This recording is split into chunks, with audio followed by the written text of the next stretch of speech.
Well, if I were to give him some advice, well, for him, that this approach is very difficult today, that today, when people are aware that they have evolved, right, it goes completely against that. He's beating himself up, hitting a brick wall. 1170 minimum wages. How much is the minimum wage today? 1600, 1700, 1518, right, $1,770,000, $1,000. Oh, I didn't do the math here, look, 1,170 times 1,518 equals 177,000. That's not a small amount, you know? People say, wow, but Marista, Din has money. Man, 1,700 is a lot of money. It's a lot of money. A lot of money, man. It's too much. And another 300,000 for collective moral damages. The issue of freedom of expression, of course, of you having the right to say whatever you want, but Tonge also chooses to work in this line of humor. She ends up putting a lot of things on your head, man. She ends up putting a lot of things on your head.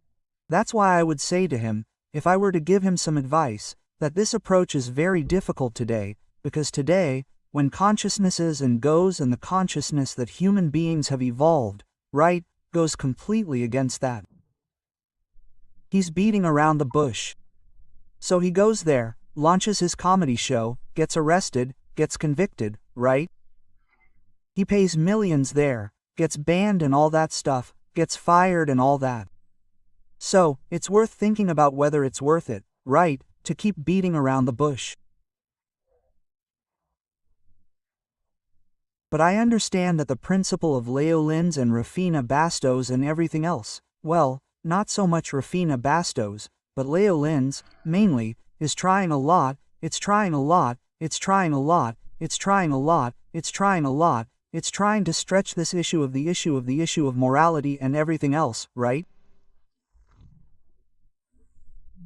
Of what understands what is wrong, what understands what is wrong, what understands what is right. In the end, humor is relative, right? There are people who will find it funny, there are people who won't, there are people who won't like it, there are people who will, it's relative, right? That's the big truth.